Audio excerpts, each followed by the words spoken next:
So now it's kind of a recovering mood and people are still very cautious. It's not like FOMO yet. But from the angle, what's going to drive the next one? I believe we're at an interesting inflection point and hopefully we're in the start of a bull market, but we should be prepared for a bull run. So we got to make sure like our systems can handle another 10, 20, 30x volume.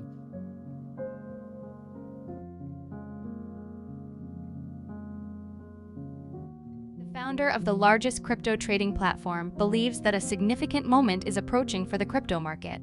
CZ suggests that the current mood in the space is cautious but recovering, and people are eagerly looking for the next catalyst for explosive growth.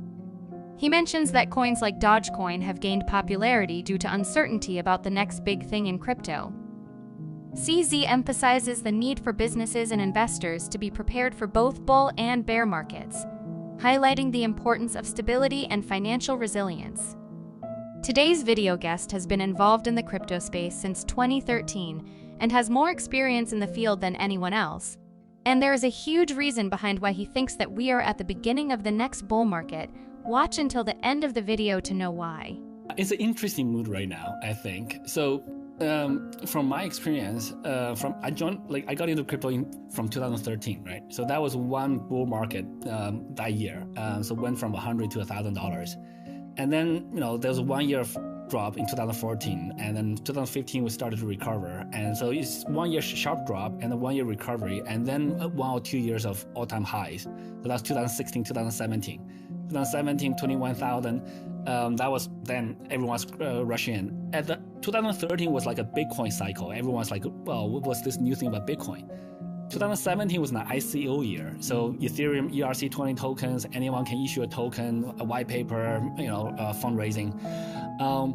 And then 2018 happened, crash. And then 2019 was painful recovery. And then 2020, 2021, are again the sort of all-time high years again, and there was DeFi, NFTs, gamify, metaverse, all of this stuff, and all of this stuff are still quite new, but a lot of money poured in. And then 2022, there's three arrows, there's Luna, there's FTX, so it was crusher. So I think now, even if we look at the price chart, we're kind of recovering. So now it's kind of a recovering mood, and people are still very cautious. It's not like FOMO yet. But now there's like meme coins, which I don't really fully understand. But there's also, at this stage, it's unclear in 1 or 2 years what's the next drivers that will cause explosive growth, right? Is it? I think it might be something new, right? I think NFTs, DeFi, they will continue to grow, but those were inventions of the last cycle. They will continue to grow. And there may actually be more realistic use cases, etc.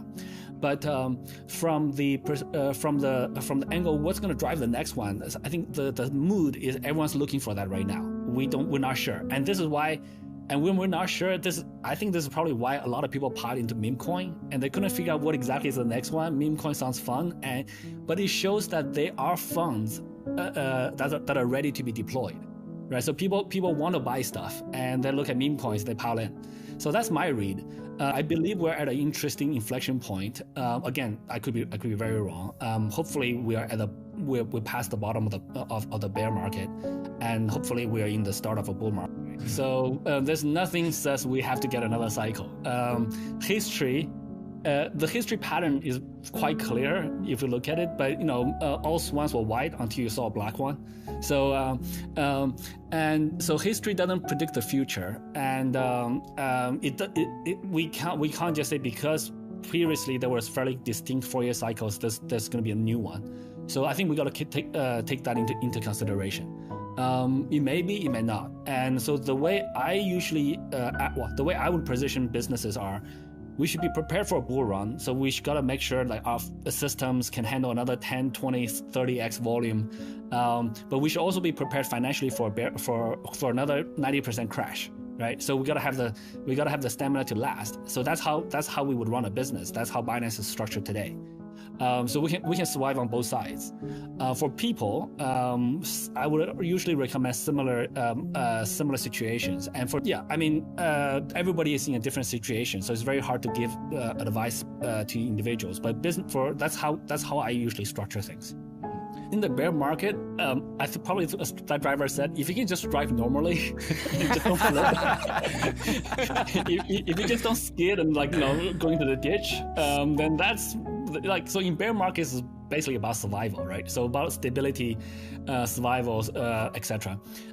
So in a rainy day, you don't drive as fast as you can, and you want to make sure that you stay on the road. So I think that's basically our strategy. It wasn't that fancy. When others were failing, we just stayed steady. We stayed secure. There was a massive bank run on us. People withdraw like $14 billion within a week. No, there was basically no issues, other than one bank didn't open for like 6 hours. That was a bank issue. And then crypto there was zero issues. We actually told our team, make sure there's zero issues, right? So so we had that was the best proof that every coin is back to 1-to-1. So we tested. So this comes back to the Lindy effect, right? So the more you test it, the more secure you could be. And during bear markets, there are more consolidations. And even we're still seeing that today, right? If you look at the Canadian crypto market, there's more consolidations. Four of the players just merged. 4 of the local exchanges just merged. We didn't really intend to overtake 15 cars. We just said, look, let's find a path that we can drive and stay on the road. That's all we did, really. Yeah. I think the question should be changed. It should be not singular, but multiple. So if we talk about the internet, right, we wouldn't say what's the next big thing that will drive internet adoption. There's so many different things. There's video conferencing, there's social media, there's Google as information, hive mind. There's a lot of different things going on. So in the early days, you may say, hey, what's the next thing? I think for crypto, blockchain is beyond one single thing now. So 2017, there was ICOs, right? That was ERC20 tokens, basically. And 2020, even 2021, there's multiple things going on. The next one may be multiple things. It's no longer a single thing that drives adoption, I think. Because the industry is bigger, there's more players, so there's different sectors. We should be looking at what's the next big NFT thing, or what's the next big DeFi thing, what's the next big new things. Maybe social media for crypto has not been invented yet, right? So, and there's some old use cases that have not taken off, but are starting to. Payments. Right, payments was one of the most obvious use case, but there wasn't stable coins, there wasn't Lightning Network, there wasn't real-time fast payments, and now there's faster blockchains. There's been many new developments, and then we also have technologies that allow users to pay in crypto, and the merchants accept just fiat, and the transaction happens in real time, like Binance Pay, Binance Card, a few other credit card solutions in the market. So. And we're seeing the global economy in turmoil. So there's a lot of uncertainty in traditional financial industries in the global economy. We're seeing like Africa. Now the mobile phone, the smartphone penetration is getting there, and now they're latching. They don't have banks. Only less than 11% of people in Africa have banks, and they're just latching on directly onto blockchain. So all of those things can be potentials. I don't know which one. I think we'll see multiple, I guess you call them unicorns or however you call them, multiple successful new startups, new concepts, and plus old ones together that will shape the industry. So I think we'll see a lot more successes. Yeah, so actually I did do a talk in United Nations in Geneva, I think 2018. Maybe 2019. So I did do a talk, but that was more about how to use blockchain to enable transparent charity philanthropy efforts. But I think today, if I was going to do another talk, I would say financial inclusion, financial access. If we're talking, if the audience is United Nations, there are many nations, many people without financial access. People in less developed countries take them days to pay a bill. They don't have access to loans. They don't have access to many of the financial tools that we in developed worlds are quite used to. So that would be the message I would stress. And blockchain is that right technology. There was this fund that just gives loans to women that need loans to run their businesses in Africa. they have the lowest default rate of any loan business on the planet. So these are real women that want to do business, but they have no access to financial tools. And they run very simple businesses that do make money, and they're able to return the loans in a period of time. And this really helps their lives. These are great things, and they can do this with blockchain. They can do this with much bigger scale using the new technologies. So all of this can be done. So if I was doing a talk like that, I'd probably research this a bit more on financial inclusion and just stress use cases in those areas. I think for anybody who feels wrecked, pressured, depressed, etc., reduce the size. So reduce the exposure to crypto.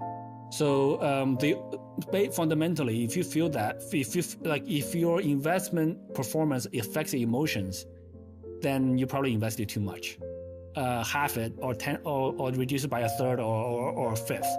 And if you still feel that way, do it again until you no longer feel like that. You feel like, okay, this is meaningful money.